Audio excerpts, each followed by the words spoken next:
Hi, everyone. Welcome back to another episode of the Cosmic Laundry podcast. This is going to be our second episode that is on YouTube. So if you are watching there, hello. Okay, so I have a few announcements I want to make. Maybe not announcements, but things I want to tell you before we get into the meat of this episode. First off, Magical Hot Girl Boot Camp begins on Monday. And if you want to get in this round, you have until Monday, okay? Doors are going to be closing Monday, probably at noon. So you'll have until noon to make that decision. And then we won't be opening them again until probably the spring. Another thing to know is that this cohort is really, how would I say this? We're doing a lot more deep healing work. I'm not sure fully what the spring is going to bring. But I do think we're going to be more like business upgrading, leveling up focused in the spring. So if confidence is really something that you're struggling with, this is probably the cohort that you want to join because my intuition is that most of the people in the cohort in spring are already going to have a baseline level of confidence and we're going to be expanding. It'll be more of a glow up than like the foundations, okay? Another thing is that in 2025, I can't believe we're in like the last few months of the year already. In 2025, I'm going to be focusing a lot more on soul guides, on back end stuff. And so this means that I'm going to be taking only a handful of mentorship clients. So if working with me one on one for an entire year is something that has been on your mind, um, just keep that in mind. I'm only going to be taking probably, I don't know. I won't say a number because I'm not sure yet. Um, so whenever I announce that, the new mentorship, just know that those spots will likely go pretty quickly. Um, okay, so I'm a little bit sick. You can probably tell with my voice. I didn't want to record this today. I really hate listening back to my voice when I'm sick, but the show must go on. So here we are. And I thought that today we'd switch it up a bit. We've been talking a lot about feminine energy and Venusian energy and magical hot girls and all of these things. And maybe it's because I'm so focused on my own business right now and really expanding. I'm actually flying out to Quebec next week. Chantel and I are going to sit down and spend an entire month just doing a bunch of strategy and planning.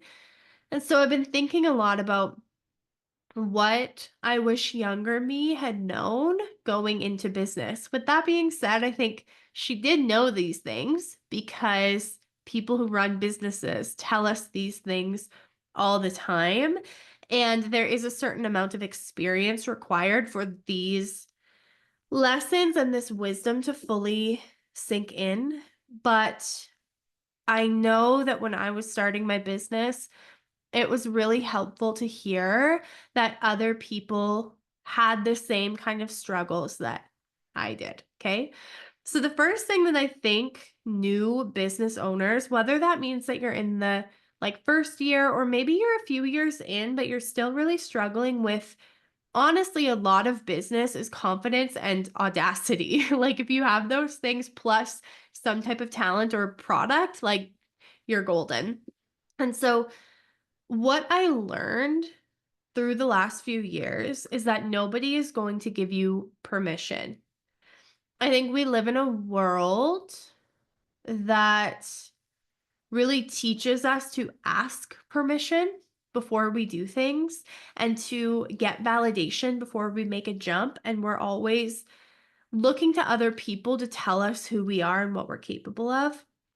And one of the reasons that business is so empowering and rewarding, but also challenging, is that you are the one doing that for you. You might have friends and family who are vision holders who are telling you, like, you can do this, you got this. But for the most part, you have to back you and you have to give yourself permission and you have to go. And so, what I see a lot of new entrepreneurs doing is getting 1,000 certifications, doing 1,000 free readings or, product run or like whatever the thing is, just giving shit away for free at the beginning or at a very, very, very low cost, um, for forever. And otherwise just not feeling confident in what they're selling and what they have to offer. And the fact that if you are feeling called into business and if it feels like a true desire for you, I do think some people are better suited for working for others. That's just facts. And there is some astrology and human design pieces in here. The more cardinal signs you have in your chart, Aries, Cancer, Capricorn, Libra, those are very entrepreneurial energies. If you have gate 21, if you have gate 54, if you have gate 26 or 44, or especially the whole channel, the channel of entrepreneurship. Like if you carry any of those, you probably should be running your own business. But there's some people who are running businesses who maybe would be happier working for somebody else, like finding a boss that loves them and adores them and where there's a mutually beneficial relationship and actually doing that. But if you know in your heart, like, I am here to bring something into the world, I am here to be an entrepreneur, then you need to give yourself permission to do that. And you cannot wait for somebody else to tell you that it's okay. You have to be the one to do that. Okay. The second piece that's really important is understanding that there's always going to be, how would I say this? It's like, there's always going to be people that don't get it. Okay. Especially if you're in a niche business, if you're in a niche, um, if you're doing something different, if you're doing something like if you're selling porta potties or something like that, then most people are going to get it. They're going to understand why that's a business. But if your business is your art, it's tied to your creativity, it's tied to something that is really alive inside of you, there are always going to be people that don't get it. And so you have to prepare for that and you have to expect that. And you have to understand that that doesn't mean that your ideal customer or client won't get it. You're not here to market to everyone or to create a product or a service that is for everyone. You are here to figure out like what your product or your service does, who it helps and supports, and to market to those people. That's it. Those are the only ones that have to get it. And so I see a lot of new entrepreneurs spending a lot of time explaining themselves and trying to bring people into the fold that are not ever going to be part of their community or part of their customer base, right? So you do not need to be understood by everybody. And sometimes I think that can be a bit of a wound at the beginning of wanting everyone to get it because you think that if everyone gets it, then you'll be more successful. But that's actually not true. And then the last piece, I mean, there's a lot. I could probably do 2 hours on this, but these are some of the things that I've been thinking about a lot lately, is that, and I kind of touched on this at the beginning, is that you have to actually do a little bit of work, like more than a little bit of work, like a lot of work. And you have to have a certain amount of audacity, okay? It is not the people who are the most talented, creative, genius, or brilliant who build successful businesses. Successful business and successful entrepreneurship, whatever success means to you, right, requires you to have some level of audacity or confidence. This is actually where, like, one of the reasons that Magical Hot Girl Bootcamp exists, because in my one-on-one work with supporting new business owners, I realized that confidence is a really key missing element in basically everybody, but it's one of those things that will really hold you back in your business and really hold you back in being able to bring your gifts onto the planet. I guess there's a fourth one that I want to talk about too, which is like, if your business is creative in nature, spiritual in nature, intuitive, heart-centered, like there's something that's coming through you, right? If we look at like my business, for example, we talk about this all the time at the Cosmic Laundry. By we, I mean me and Chantel. Um, we're always like, what happens if something happens to me? We have to figure out how to navigate that from a business perspective because so much of what is built, basically everything that is built within the Cosmic Laundry right now, this might change now that Chantel's coming back in full time, is me. Like it's all my creative work.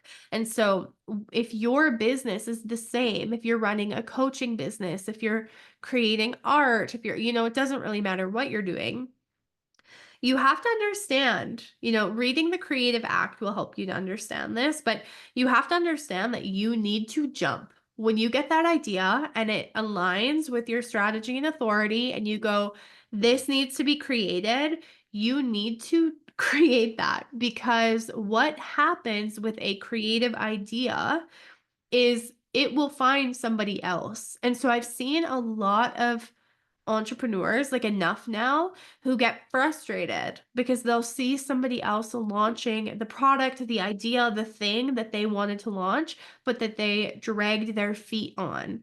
You will be rewarded for moving quicker, not quicker than your authority. So, like, if you have a solar plexus authority, for example, slow down and listen to that. But you do have to get moving. And if you don't get moving, that muse or that like spirit of creation will move on. It will move past you. And if you're a creative being, that's okay. More creative ideas will come to you. And maybe that one really wasn't meant for you. But if there is something that needs to come into the collective and you are a creative, intuitive, magical being, you are probably going to be called upon to create it, right? To create something. And the universe is patient, but it's not that patient. So if there is an idea alive inside of you, you need to act, okay? And you can't just sit on it. You can't hum and haw. You can't wait until it's the perfect time or everything's aligned or any of that stuff. You have to hit the ground running and figure it out on the way, okay? Um, this reminds me of I don't know where I saw this, but the guy who was commissioned to not necessarily create the Nike logo, but to hire people to create the Nike logo, he in an interview maybe, or maybe it was in Shoe Dog. Maybe I read this in that book. But regardless, I read this somewhere where he was talking about how right before Nike had to launch, he hated the Nike logo, like the iconic Nike logo that we all know. It's probably like the most well-known, most identifiable brand on the planet, maybe aside from McDonald's. He hated it. He was like, this is not, I want something different. But he had a deadline and so he launched it and he put it out into the world. And I think in that interview or whatever it was, he was talking about how important deadlines are for businesses because without a deadline, you will always be perfecting and trying to up level things and nothing will actually get produced and put out into the world. And I see that happening so often with spiritual entrepreneurs, especially who are in the beginning stages of the business. Okay. Okay. So, is there anything else I would say? No, I think that that's good. That's succinct. If you have any questions about any of the things that we talked about, you can leave a comment below or you can DM me on Instagram. Hope you guys have a great week and we'll chat soon.